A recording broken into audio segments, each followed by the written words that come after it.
بسم اللہ الرحمن الرحیم۔ السلام علیکم ورحمۃ اللہ وبرکاتہ۔ عزیز طلباء، امید ہے کہ آپ خیریت سے ہوں گے۔ آج ہم قافیہ کا سبق نمبر 8 شروع کر رہے ہیں، جو ولا یتأتی ذالک سے ہے، جس کے اندر کلام کی بحث اور اس کی تقسیم کا ذکر ہوگا۔ چلتے ہیں اپنے سبق کی طرف۔ بسم اللہ الرحمن الرحیم۔ ولا یتأتی ذالک الا فی اسمین او اسم وفعل۔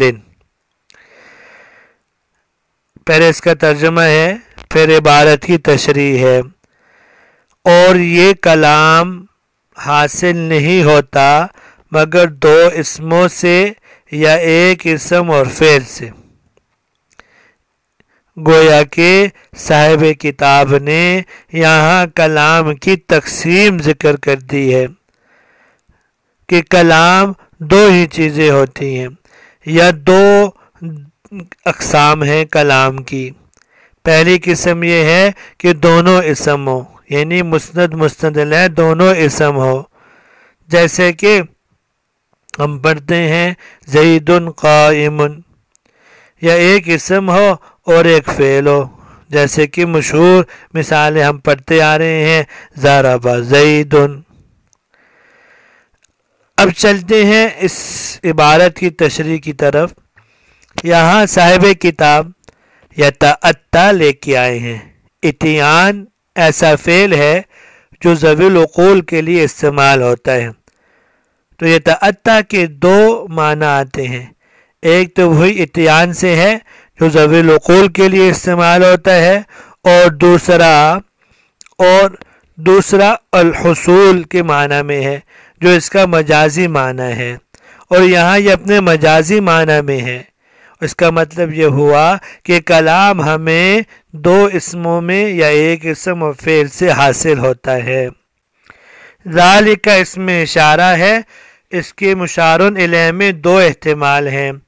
ایک احتمال یہ ہے کہ اس کا مشار الیہ الکلام ہے، اس لحاظ سے معنی یہ ہوگا کہ کلام صرف 2 اسموں یا اسم اور فعل کی صورت میں حاصل ہوتا ہے۔ دوسرا احتمال یہ ہے کہ ما تضمن کلمتین بالاسناد، کے ضمن میں جو تضمن ہے وہ اس کا مشار الیہ ہے، یعنی 2 کلموں کا اسناد کے ساتھ تضمن صرف 2 اسموں یا اسم اور فعل کی صورت میں پایا جاتا ہے۔ تو یہاں ایک سوال پیدا ہوتا ہے کہ صاحب قافیہ رحمہ اللہ نے کلمے کی بحث میں پہلے کلمے کی اقسام بیان کی اور پھر وجہ حصر بیان کی، یہاں کلام کی تقسیم میں ہی حصر کو بیان کر دیا، اس لیے کہ اسمین میں جملہ اسمیہ، اسمن و فعلن میں جملہ فعلیہ، اور انہی سے جملہ انشائیہ بھی ثابت ہوتا ہے۔ تو اس میں کلام کی اقسام بیان ہوئی۔ پھر لا یتأتی نفی کے بعد جب الا فی اسمین کہا تو نفی کے بعد استثناء حصر کا فائدہ دیتی ہے۔ تو ایک ہی جملے میں کلام کی تقسیم اور حصر بیان کر دی۔ اس کی وجہ یہ ہے کہ کلمے کی اقسام کی علیحدہ وجہ حصر بیان کی ہے، کیونکہ کلمے کی ہر قسم پر کلمے کی تعریف صادق آتی ہے، لیکن یہاں کلام کی جو تعریف ہے، کلام کی تعریف عقلی طور پر کلام کی جتنی اقسام ہو سکتی ہیں ان میں سے ہر ایک پر صادق نہیں آتی، بلکہ بعض پر صادق آتی ہے اور بعض پر نہیں۔ عقلی طور پر دیکھا جائے تو کلام کی 7 اقسام بنتی ہیں۔ پہلی قسم یہ ہے کہ دونوں کلمے اسم ہو، جیسے اللہ احد، زید قائم۔ دوسری قسم یہ ہے کہ دونوں کلمے فعل ہوں، جیسے ناصر ینصر، ضرب یضرب۔ تیسری قسم یہ ہے کہ دونوں کلمے حرف ہوں، جیسے بِأَنَّ۔ چوتھی قسم یہ ہے کہ ایک فعل اور ایک اسم ہو، جیسے ضرب زید، ختم اللہ۔ پانچویں قسم یہ ہے کہ ایک اسم اور ایک حرف ہو، جیسے اللہ زید۔ چھٹی قسم یہ ہے ایک فعل اور ایک حرف ہو، جیسے کہ ان یضرب، ان تنصر۔ ساتویں قسم یہ ہے کہ اسم، فعل اور حرف تینوں کا مجموعہ ہو، جیسے زید ان ینصر یا ان یضرب زید وغیرہ۔ تو کلام میں اسناد کا ہونا ضروری ہے، اور ان 7 صورتوں میں سے صرف 3 صورتوں میں اسناد پائی جاتی ہیں، اور وہ 3 صورتیں کیا ہیں کہ پہلی صورت ہے کہ دونوں کلمے اسم ہو، اور دوسری صورت کہ ایک فعل اور ایک اسم ہو، اور تیسری صورت تینوں کا مجموعہ ہو۔ صاحب کتاب رحمہ اللہ نے اس تیسری صورت کو علیحدہ ذکر نہیں کیا، اس لیے کہ اگر فعل پہلے ہو تو جملہ فعلیہ ہے، اور اگر پہلے اسم ہو تو جملہ اسمیہ ہے، اس لیے اس صورت کو صاحب کافیہ رحمہ اللہ نے علیحدہ ذکر کیا ہی نہیں۔ تو جب کلام کی عقلی طور پر حاصل ہونے والی تمام اقسام پر کلام کی تعریف صادق نہیں آتی تو ضروری تھا کہ تقسیم کے اندر ہی حصر لایا جاتا، اور جب تعریف کے اندر ہی حصر لایا گیا تو بعد میں علیحدہ وجہ حصر بیان کرنے کی ضرورت ہی نہیں رہی۔ اب اس میں اشارہ کیوں لائے ہیں؟ یہاں تو ضمیر لانی چاہیے تھی، کیونکہ اس کا مشار الیہ الکلام ہے، اور قاعدہ یہ ہے اگر کسی چیز کا ذکر پہلے ہو چکا ہو اور اسی کا اعادہ مقصود ہو تو ضمیر لائی جاتی ہے۔ اس میں اشارہ کیوں لائے ہیں؟ اس کا جواب یہ ہے کہ اس میں اشارہ اوقع فی النفس ہوتا ہے، یعنی اس میں اشارہ سے بات جلدی سمجھ آ جاتی ہے، اس لیے یہاں ضمیر کی بجائے اس میں اشارہ لائے ہیں۔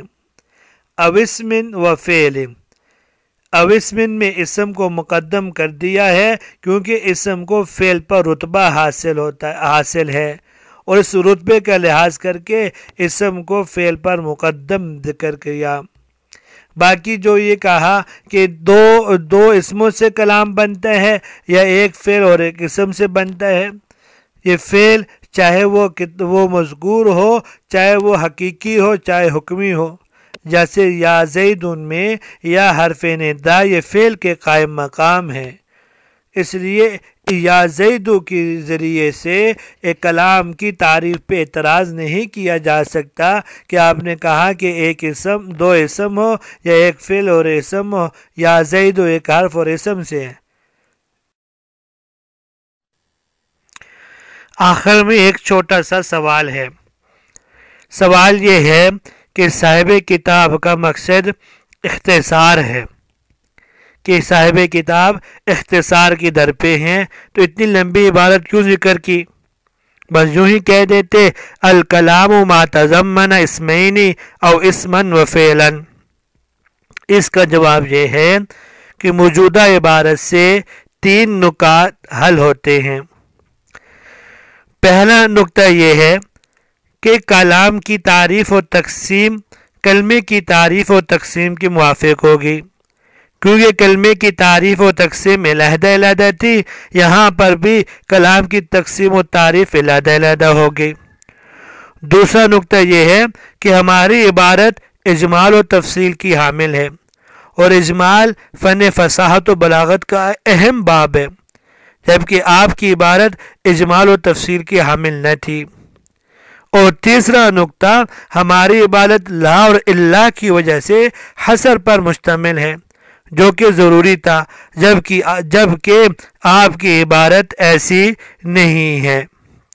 یہاں تک تو آج کا سبق مکمل ہوا، کل نئے سبق کے ساتھ اسم کی تعریف اور اس کی علامات کے ساتھ حاضر ہوتے ہیں۔